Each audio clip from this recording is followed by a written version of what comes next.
Hey, what's up, everybody? This is Trevor L. Smith with Legacy Street and LMTL. That's Live More, Talk Less.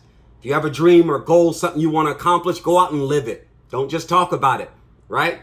Life is meant to be lived. So anyway, we just finished up our 7-day storytelling and screenwriting class, and it was amazing. We just had session number 7 today, where we talked about character development and we talked about dialogue and how they're interconnected. You can't separate the two. If you develop a unique character, inherently, they're going to speak in their own unique voice, right? Inherently. So there's some things we need to work on. But anyway, my point is, we talked also about subtext, right? And so most of you guys that know me, I just go and I go and I go. And so we hit on subtext, but I want to really make it clear of what subtext is and how we can utilize it in our screenplays and in our stories, because it's such an important part of storytelling, right? Subtext.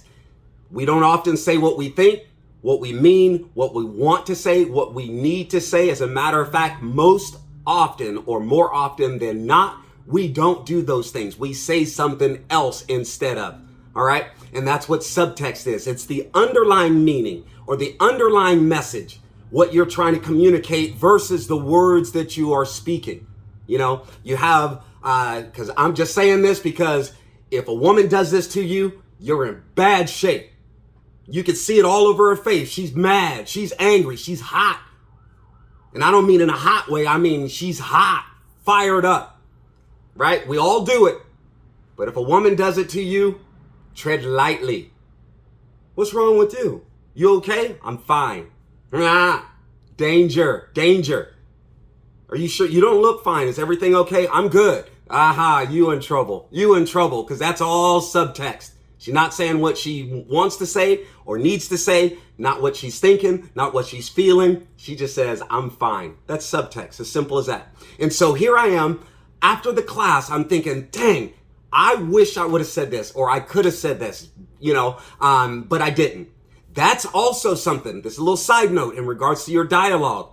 When your characters are interacting in a scene and you walk away, say the character walks away and they're thinking what I could have said or should have said in response to something. Hey, go back and fix your dialogue. Go back and say that I wish I could have, or I wish I did say this or that, right? That's what I'm doing exactly right now. And that's why I thought of it. After the class, I'm thinking, dang, I wish I would have said this. So I'm saying this to you now in regards to subtext. I got an example that I want to just share with you real quick. I want you to just picture this. A woman comes home, nice house, in her little power suit. She's a businesswoman. She kicks off her heels and then she starts tearing up the kitchen and she's making a cake from scratch. Not Betty Crocker. Nothing against Betty Crocker. Not Duncan Hines. Nothing. She's going full on scratch mode baking this chocolate cake. And she does it up and she makes this nice chocolate cake. I'm talking about Matilda nice. You remember Matilda? You can do it. What was his name? Anyway, I'm going to remember his name all of a sudden. But anyway, she makes this chocolate cake. So not long after she makes this nice chocolate cake, her husband comes home, and he puts his briefcase down. He goes in the kitchen, sees this nice cake and stuff. In his face, he's smiling. But you can see that something is not exactly right on his face. Now, in a screenplay, we can't write thoughts and feelings, but I'm just going to tell you what he's thinking. I don't like chocolate cake. But anyway, but he's trying to put a smile on his face. He's trying to act happy because he see the kitchen all tore up because his wife went through all this trouble to make a chocolate cake. And it's nice from scratch. And so he sits down and she's cutting into the cake and does her thing or whatever. And she's like, well, what's wrong? Did you have a bad day? Oh, no, I'm good. I had a good day. Okay. He's lying, not about his day, but he's not happy because he doesn't want chocolate cake, right? Subtext. You sure you're okay? Something happened? No, I'm good. Let's eat. This is awesome. He's lying. That's subtext. He's not happy about the chocolate cake. Can't write that in a screenplay. You got to show it somehow. But anyway, so he's not really happy. She's cluing in on it, but he keeps using subtext. And he's like, well, what's the occasion? And she says, we're celebrating. He says, celebrating? What are we celebrating? And she's happy as all get out. She says, our divorce. And then she puts this envelope down on the table. And he says, dang, that was fast.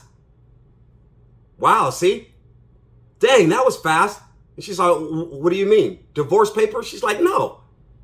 Right? So he peels open the envelope. This is all I'm seeing. He peels open the envelope, start to read, and it's the emails exchanges, messages between him and his lover, who bakes him cheesecake, his favorite.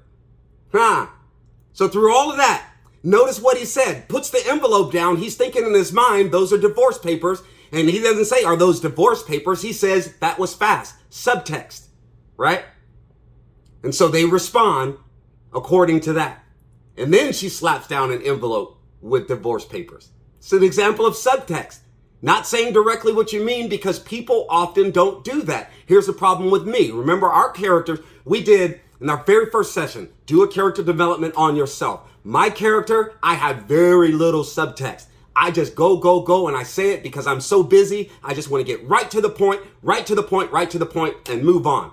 That's a character thing, and it's a character flaw to a degree in me. Subtext, because I don't have a whole lot of it, okay? I say certain things and they come out, and then my wife's like, what'd you just say? And I'm like thinking, shoot, I should have had subtext.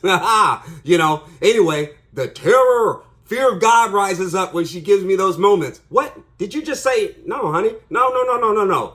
And then whatever. That's a whole nother story. But subtext, since it's such an important part of your storytelling and screenwriting, you need to really understand what that is, and you need to utilize it. I'll give you another example of subtext. It plays into this. Social media. We're pretty much all on it.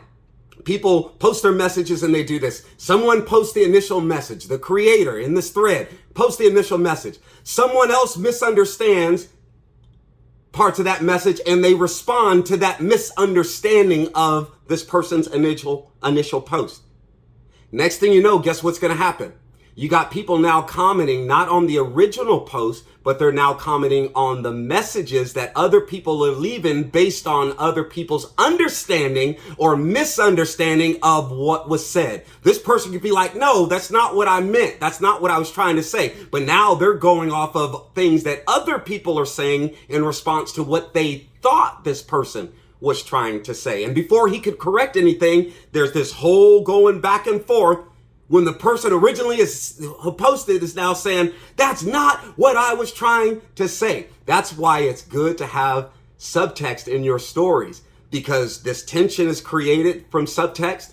You have this back and forth with people responding to what they thought they heard or what they wanted to hear as opposed to what was really said. So it's important to have subtext in your stories to elevate your dialogue and elevate conflict and tension and all that kind of stuff. So anyway, I hope that makes sense. If you have any questions, if you need anything, post them right here in this thread or join the Legacy Street Writers Facebook group and we can get your questions answered, because I want you to be amazing, amazing storytellers and writers. So we'll see you next time.